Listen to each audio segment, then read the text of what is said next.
बहुत ही आदर और सम्मान के योग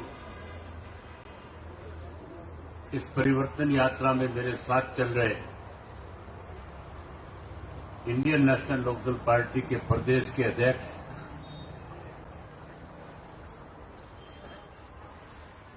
बहादुरगढ़ से पूर्व मेरे विधायक राठी साहब, बादली से विधायक पूर्व विधायक नरेश प्रधान जी, पार्टी के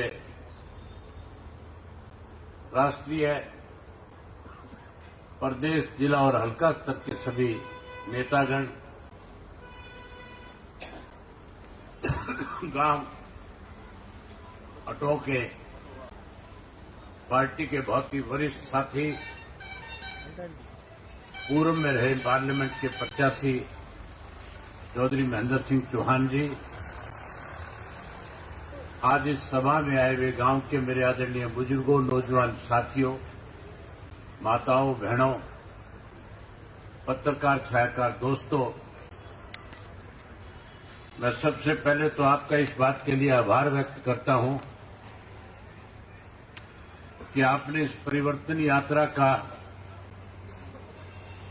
अपने गांव में पहुंचने पे इतनी भारी संख्या में इकट्ठे होकर के इस परिवर्तन यात्रा में चल रहे सब साथियों का जो हौसला आपने बढ़ाया है, उसके लिए मैं आपका आभार व्यक्त करता हूं।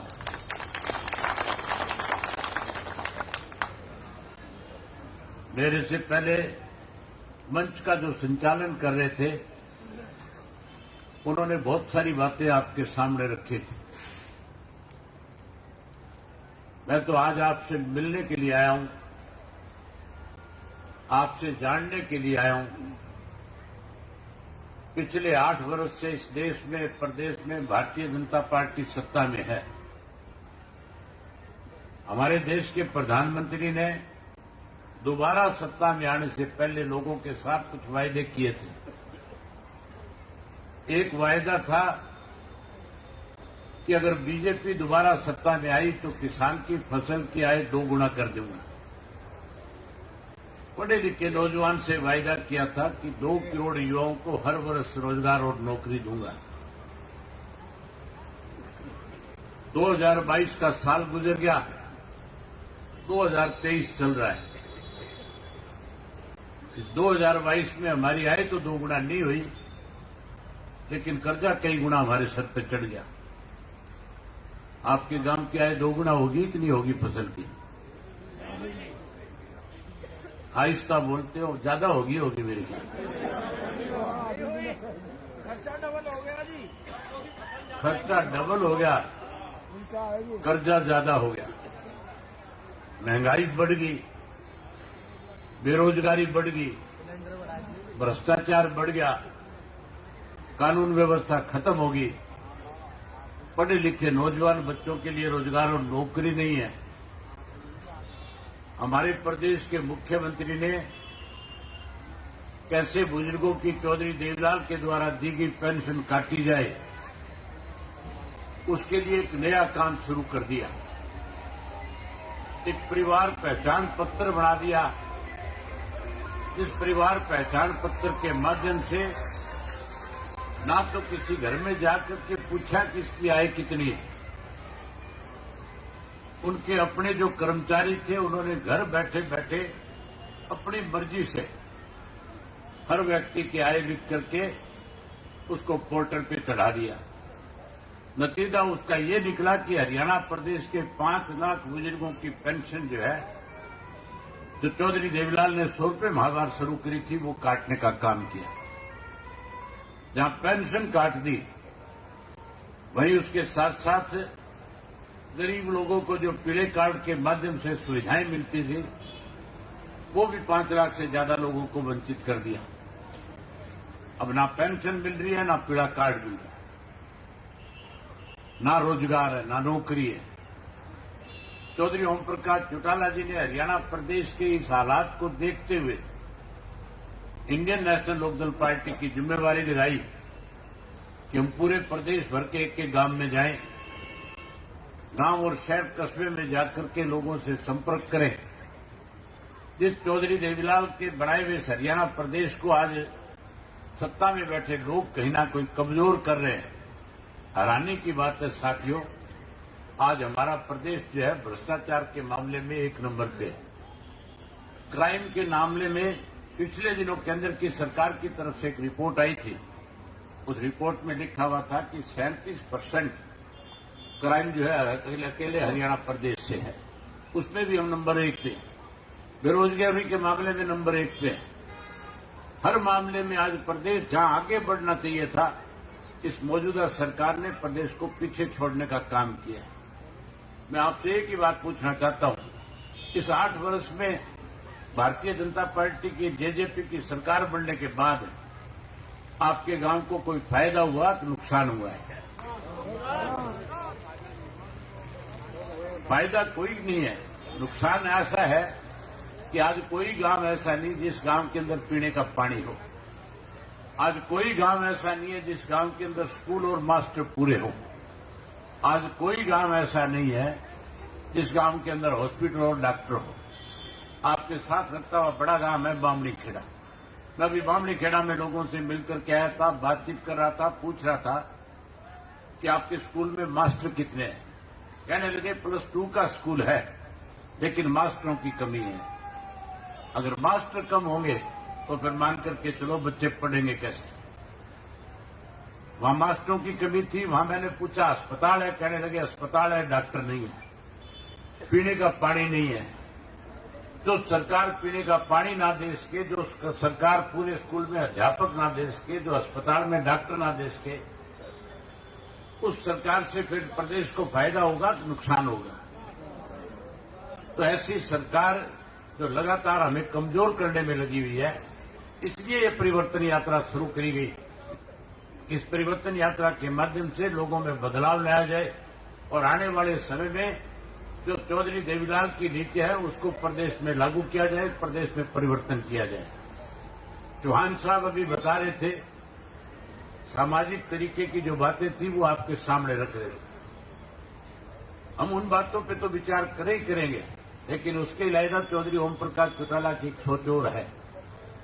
जब उन्होंने यात्रा शुरू करी थी तो बड़े खुल करके एक बात कही थी कि जिन पढ़े लिखे बच्चों को आज नौकरी नहीं है, रोजगार नहीं है, जो आज परेशान है, जो आज कहीं गलत राय रास्ते पे चल रहे हैं, आज कैसे उन बच्चों को फिर से राय रास्ते पे लाया जाए, कैसे उन बच्चों को आगे बढ़ाया जाए, उसके लिए उन्होंने वहां ऐलान किया था कि हमारी सरकार बनने के बाद अगर आपने परिवर्तन किया और सरकार बनाने का काम किया तो आने वाले समय में हम हर घर से एक पढ़े लिखे बच्चे और बच्ची को रोजगार और नौकरी देने का काम करेंगे। जो कोई नौकरी से वंचित रह जाएगा उसको मायूस नहीं होने देंगे। उसको भी हम 21,000 रुपया बेरोजगारी भत्ता देंगे ताकि वो बच्चा अपने पैरों पर खड़ा हो सके। जो बुढ़ापा पेंशन की बात है, आज 100 रुपये चौधरी देवीलाल ने शुरू करी थी, जो बढ़ करके आज 2750 रुपये होगी। अगर चौधरी देवीलाल 100 रुपये शुरू ना करते तो आज पेंशन नहीं मिलती। पेंशन जो 100 रुपये करी थी, उस वक्त का 100 रुपये का नोट 10,000 से भी ज्यादा कीमत का हुआ करता था। चौधरी देवीलाल ने जब ये पेंशन शुरू करी थी तो उससे पहले बंसीलाल मुख्यमंत्री थे और बंसीलाल ये कहा करते थे कि चौधरी देवीलाल तो लोगों को बहका रहे हैं। सरकारी खजाने से ना पेंशन दे सकते, ना कर्जा माफ कर सकते, ना कन्या को 51 रुपये कन्यादान के रूप में दे सकते गरीब की को। अगर ये सारी चीजें सरकारी खजाने से दी जा सकती तो फिर मैं चौधरी देवीलाल को इस बात का मौका नहीं, फिर तो मैं ही कर देता। लेकिन क्योंकि चौधरी देवीलाल ने आप लोगों के साथ इस चीज का वायदा किया था और जैसे ही आपने चौधरी देवीलाल को सत्ता सौंपी, चौधरी देवीलाल ने तुरंत ये तीनों चीजें जो है लागू करके हरियाणा प्रदेश में कर्जा माफ किया, 100 रुपया पेंशन करी, 5100 रुपया कन्यादान का भी दिया। आज चौधरी ओम प्रकाश चौटाला ने चौधरी देवीलाल जी की नीतियों को आगे बढ़ाने के लिए इस बात का फैसला लिया है कि जो 100 रुपये वाली पेंशन थी, जो 10,000 से आज ज्यादा है, अगर आप परिवर्तन करोगे, अगर आप हमारे पे विश्वास और भरोसा रखोगे, अगर आप हमारी प्रदेश में सरकार बनाने का काम करोगे तो फिर आने वाले समय में रुपए वाली पेंशन जो 2700 2750 होगी उसको 7500 रुपया करके बुजुर्ग को देने का काम करेंगे। वहीं आज सबसे ज्यादा हमारी ये माताएं बहनें जो बैठी है परेशान है, दुखी हैं, क्योंकि महंगाई बढ़ गई। न केवल गैस का सिलेंडर बढ़ गया बल्कि पेट्रोल बढ़ गया, डीजल बढ़ गया, खाद बढ़ गई, बीज बढ़ गया, कीड़े मार दवाइयों के रेट बढ़ गए। आज जब ये गैस का सिलेंडर मंगवाती है तो कहीं ना कहीं गैस का सिलेंडर लेके आने वाला इनके सामने आंख निकाल के कहता है कि सिलेंडर कौन सा 400 रुपए का है, अब तो 1200 का हो गया। इनको चिंता करने की जरूरत नहीं है। चौटाला साहब ने फैसला लिया, आप परिवर्तन लाने का काम करो।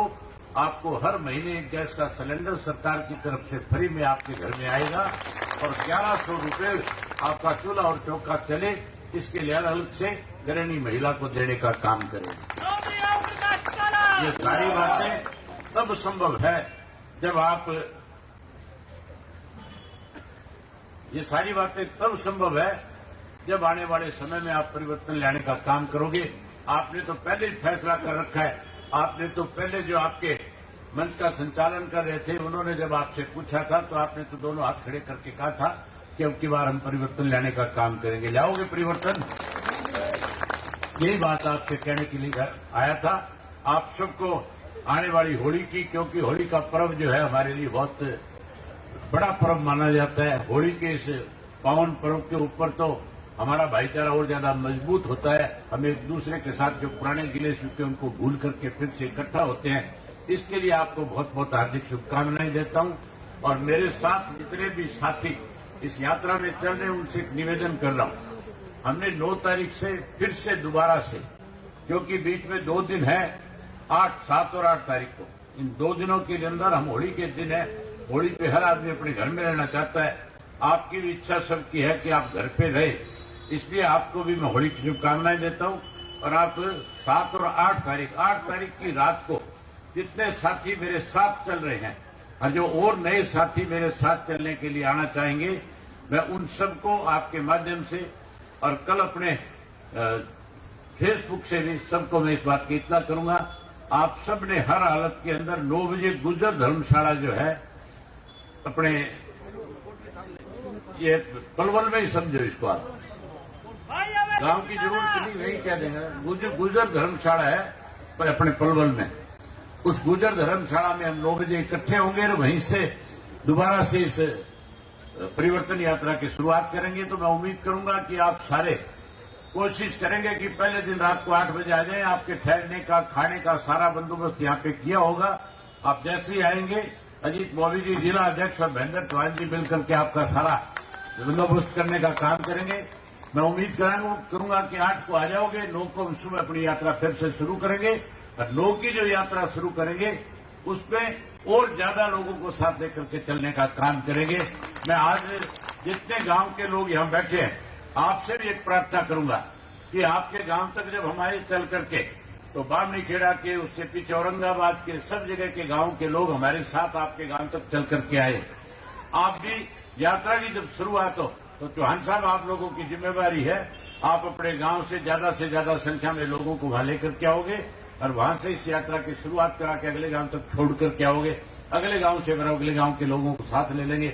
मैं उम्मीद करूंगा कि सारे साथी जो हैं, जो वॉलंटियर हैं, जो पार्टी के साथी मेरे साथ चल रहे हैं, वो सारे अपनी जिम्मेवारी को समझेंगे और 8 तारीख की शाम को ही पलवल पहुंचेंगे या 9 तारीख को सुबह जल्दी चल करके 9 बजे से पहले गुजर धर्मशाला में पहुंचने का काम करेंगे।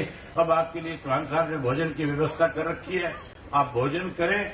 और मैं परमपिता परमात्मा से प्रार्थना करता हूं इस होली के त्योहार पे आप सब अपने घर पहुंचे और घर पहुंच के न केवल घर परिवार के लोगों के साथ बल्कि गांव के लोगों के साथ अच्छी होली मना करके नए सिरे से होली के इस पावन अवसर के ऊपर हर गांव के अंदर जहां होली मनाए वहां इस बात की शपथ लेके आए कि आज जो लुटेरों की राज है इसको चलता करना है, चौधरी देवीलाल की नीतियों की सरकार बनाने का काम करना है। आपने मेरी बात सुनी, आप सबका बहुत धन्यवाद। जय हिंद, जय हरियाणा।